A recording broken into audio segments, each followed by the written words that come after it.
So hello प्यारे बच्चों, I hope बहुत आप अच्छे होंगे और खूब पढ़ाई भी कर रहे होंगे। तो स्वागत है आपका। Welcome to all of you in our beautiful channel जिसका नाम है लर्निंग।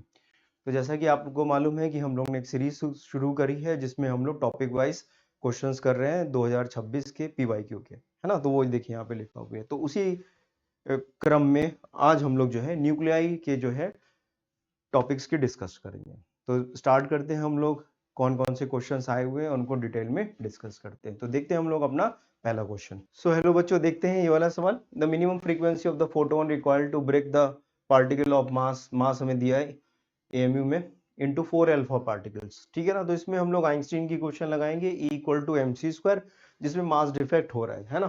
तो पहले हम लोग इसमें डेल्टा m निकाले, मास डिफेक्ट कितना हो रहा है। तो 4 टाइम्स ऑफ 4.004 माइनस 15.348, ये मास डिफेक्ट आ जाएगा। इसको सॉल्व करेंगे तो 0.66 आ जाएगा एएमयू। अब E की वैल्यू कितनी होगी, डेल्टा m इंटू सी², ये यूज करते हैं हम लोग। तो मास डिफेक्ट 0.66 आ गया इंटू 931, ये हो गया मेगा इलेक्ट्रॉन वोल्ट। ये हमें मालूम है 931 मेगा इलेक्ट्रॉन वोल्ट हो जाता है। हमें निकालना है फ्रीक्वेंसी। तो एच एफ ये फ्रीक्वेंसी, एच प्लैंक्स कांस्टेंट है, ये हो गया 0.66। ठीक है ना। 931, तो 931 को तो आप 931 लिख दीजिए, ये 10 की पावर 6 लिख दीजिए मेगा।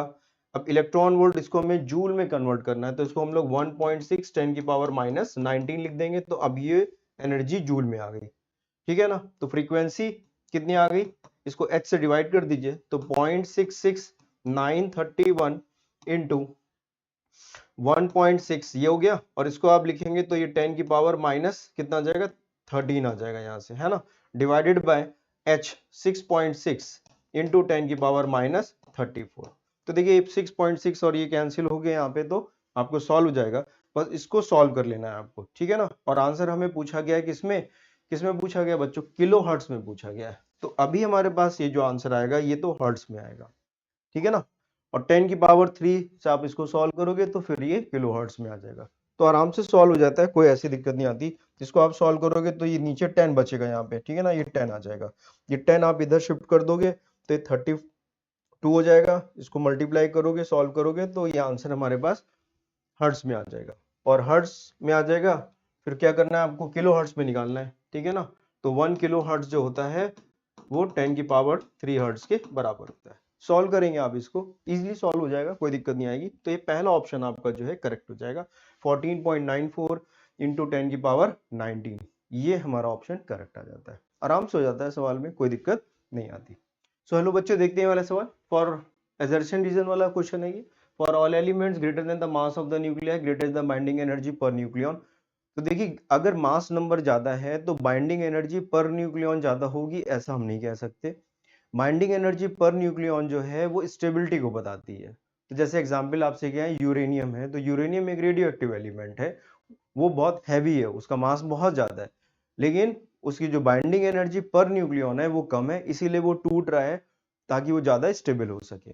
तो पहला वाला जो स्टेटमेंट है बच्चों ये तो हो गया फॉल्स, ठीक है ना। अब सेकंड पे आ जाते हैं, nuclear with less binding energy per nucleon transfer to the nuclear with the great binding energy. तो ये बात बिल्कुल सही है। बाइंडिंग एनर्जी पर न्यूक्लियन अगर कम है तो वो अनस्टेबल है, और स्टेबिलिटी के लिए उसकी बाइंडिंग एनर्जी पर न्यूक्लियन ज्यादा होनी चाहिए। तो जैसा आपको बताया कि यूरेनियम टूट जाता है क्योंकि उसकी बाइंडिंग एनर्जी पर न्यूक्लियन कम होती है, और दूसरे में ट्रांसफॉर्म हो जाता है जिसमें उसकी बाइंडिंग एनर्जी पर न्यूक्लियन बढ़ सके ताकि वो ज्यादा स्टेबल हो सके। तो सेकंड वाला हमारा जो है वो ट्रू है और पहला वाला फॉल्स है। तो हमारे पास ऑप्शन कौन सा आ गया, फोर्थ वाला ऑप्शन जो इसमें दिया है, फर्स्ट फॉल्स सेकंड ट्रू, ये सही ऑप्शन है।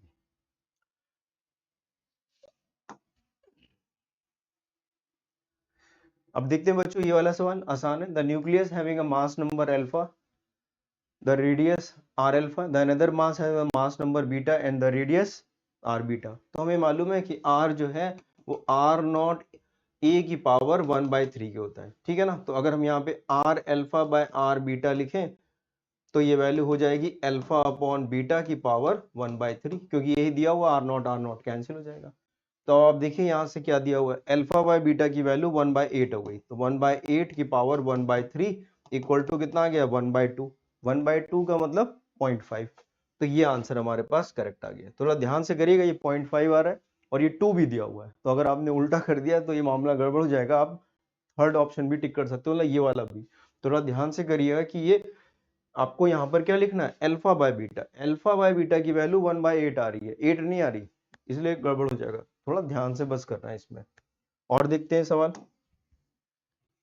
इस वाले क्वेश्चन को देखिए, बाइंडिंग एनर्जी इसमें पूछी गई है, तो देखिए कौन सा ज्यादा स्टेबल है बाइंडिंग एनर्जी के टर्म्स में, ये आपसे दिया, तो ये दिया। तो बताइए ये स्टेबिलिटी इसके लिए इन्होंने कहा है ये x3 है, ये x4 है और ये x5 है। तो क्वेश्चन पहले आप ध्यान से पढ़ लीजिए, बेसिक कॉन्सेप्ट पे ही है। तो बताइए जब हमने इसमें x4, देखिए x4 ये है, ये वाला x4 है और ये x3 है। तो अगर हम इसमें x4 माइनस x3 अगर करें एनर्जी के टर्म्स में, तो ये वैल्यू पॉजिटिव आती है, कुछ 20 मेगा इलेक्ट्रॉन वोल्ट के पास आती है।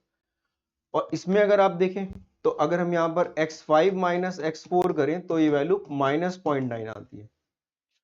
ठीक है ना, तो आप बताइए ये वैल्यू इसके हिसाब से x4 जो है, ये अगर पॉजिटिव है तो x4 की वैल्यू ज्यादा है। x4 की वैल्यू अगर ज्यादा है तो ये ज्यादा स्टेबल है किसके रिस्पेक्ट में, x3 के रिस्पेक्ट में। ये तो समझ में आ गया, यानी x4 की वैल्यू जो है वो x3 से तो ज्यादा है। और इधर आ जाते हैं x4 और x5 में देखें तो x4 की वैल्यू ही ज्यादा है क्योंकि ये माइनस साइन आ रहा है। तो यहां पर भी अगर आप देखो तो x4 is greater than x5 आ रहा है, ज्यादा ही होगा तभी तो माइनस आएगा ये। ठीक है ना, तो इसका मतलब है ओवरऑल x4 की वैल्यू ही ज्यादा होनी चाहिए। तो ये लास्ट वाला ऑप्शन देखिए पहले तो हमारा कैंसिल हो गया, जबकि पहले दूसरे तीसरे में सभी में x4 ही ज्यादा दिया हुआ है। अब हमें दूसरा वाला भी देखना पड़ेगा, उसके लिए क्या करेंगे, क्या करें हम लोग इसको ऐड करते हैं। तो देखिए ये आ जाएगा x5 minus x3 equal to ये 20 माइनस 0.9 आ जाएगा, यानी ये वैल्यू एक पॉजिटिव आएगी। इसका मतलब है कि जो x5 है वो ग्रेटर देन x3 है, तो x5 की वैल्यू जो है वो x3 से ज्यादा है। तो उसके बाद क्या आना चाहिए, x4 के बाद x5 आना चाहिए और फिर x5 के बाद x3 आना चाहिए। तो x3 सबसे कमजोर है तो वो x3 ही रहा, तो x4 फिर x5 फिर x3, तो इससे सेकंड ऑप्शन हमारा इसमें करेक्ट होगा। तो आसान सा सवाल था, बेसिक कॉन्सेप्ट पे था, जो हम लोग आराम से इसको कर सकते हैं। ठीक है, और देखते हैं question. Which of the following pair of nuclei are isobar. तो देखिए आइसोबार क्या होते हैं, जिनका मास नंबर सेम होता है, मास नंबर सेम हो, बस और कुछ नहीं। तो जिनका मास नंबर सेम है वो होंगे। तो अगर मान लीजिए कोई x लिखा है और ये a और b लिखा है, तो ये ऊपर वाला मास नंबर होता है। तो इसमें देखिए पहले वाले में ये भी 3 ये भी 3, तो मास नंबर बराबर है, तो ये आइसोबार हो गए। ये 2 और 3 गलत, ये 1 और 3 गलत, ये 198 और ये भी गलत। तो थोड़ा आइसोबार, आइसोटोन, आइसोटोप से थोड़ा सा आपको पता होना चाहिए, तो उसी पे बेस्ड क्वेश्चन है, बिल्कुल बेसिक सा सवाल है। अगला सवाल करते हैं बच्चों। ये देखिए ना एटम दिया हुआ है, इसका मास नंबर इतना दिया हुआ है। bombarded with an electron, neutron and the proton in 10 seconds, 10 electrons, 10 proton and 9 neutrons are absorbed। तो जो साइज था उसका, इसके अंदर इसका मास कितना था, पहले 8, अब कितना हो गया, इसमें 8 तो पहले ये था, इसमें 10 प्रोटॉन्स भी आ गए और फिर 9 न्यूट्रॉन्स भी आ गए, तो इसका टोटल मास कितना हो गया, 27 हो गया। बताओ, पहले 8 था, इसने एब्जॉर्ब कर लिए। इलेक्ट्रॉन का मास नंबर से कोई लेना देना नहीं, आपने इनको ऐड किया तो ये 27 हो गया। तो आर की वैल्यू जो होती है हमारे पास, जो रेडियस होता है, आर इज प्रोपोर्शनल टू ए की पावर 1/3 होता है। तो अगर हम यहाँ पे लिखें R1 बाय R2, है ना, तो ये वैल्यू हो जाएगी ए, पहले कितनी थी हमारे पास 8, अब कितनी हो गई 27 की पावर 1/3 कर दिया, तो ये वैल्यू आ गई 2/3, है ना। तो ये वैल्यू कितनी आ गई 2 और ये आ गया 3, तो ये आ गया 2/3। ठीक है, तो R1 की वैल्यू हम लिख सकते हैं 2R0 और R2 की वैल्यू लिख सकते हैं 3R0। तो रेडियस जो है वो पहले वाले केस में 2R0 था, सेकंड वाले केस में 3R0 हो गया। लेकिन आपसे सरफेस एरिया पूछा गया, तो सरफेस एरिया क्या होता है, सरफेस एरिया होता है 4πr², 4πr²। तो S1 अगर आप देखेंगे तो कितना आएगा, 4π मल्टीप्लाइड बाई 2r, तो ये 4r² हो गया, है ना। तो ये वैल्यू आ गई हमारे पास, कितनी कितनी आ गई, 4 बाहर कर दीजिए और इसका एरिया को हम अगर S लिख दें तो ये S लिख दीजिए, 4S हो गया। और S2 अगर आप देखें तो ये कितना हो जाएगा 9, तो ये 9S हो गया। तो जो सेकंड का सरफेस एरिया है वो कितना है, पहला पहला ये कितना है हमारे पास 4S और दूसरे का कितना है 9S। तो 9S का क्या मतलब हुआ, बताइए कितने टाइम से आता है, बताइए, ये पूछा है आपसे। तो 9S का मतलब है कि आप इसमें 8S प्लस S लिख दीजिए, 8s का मतलब डबल हो गया, 4s से ठीक डबल हो गया, यानी कि 200% हो गया। और s का मतलब है इसका 1/4 हो गया, तो 200% ये हो गया, और इसका 1/4% और हो गया, तो 125 हो गया। तो टोटल आंसर इसका कितना, सॉरी 25 हो गया, और इसमें ये कितना होगा, 25% और है इसका। 100 का 1 कितना, 25%। ठीक है, तो 225 आंसर आ गया। 225 जो है परसेंटेज इसका आंसर आया। तो बिल्कुल आसान सा सवाल है बच्चों, ये भी कोई दिक्कत इसमें नहीं आती है ना। सो हो गए सारे क्वेश्चंस हम लोग के इसमें न्यूक्लियाई के भी। तो आई होप आपको सारी चीजें समझ में आ गई होंगी, और आप देख रहे हो कि क्वेश्चंस कितने आराम से इजीली होते जा रहे हैं। सेकंड अटेम्प्ट में भी ऐसी उम्मीद है कि इसी तरह की चीजें आएंगी, क्योंकि टॉपिक सारे हमारे पास वही हैं। तो आप लोग इसकी तैयारी अच्छे से करिए। आज के लिए इतना ही। Wish you all the best and take care.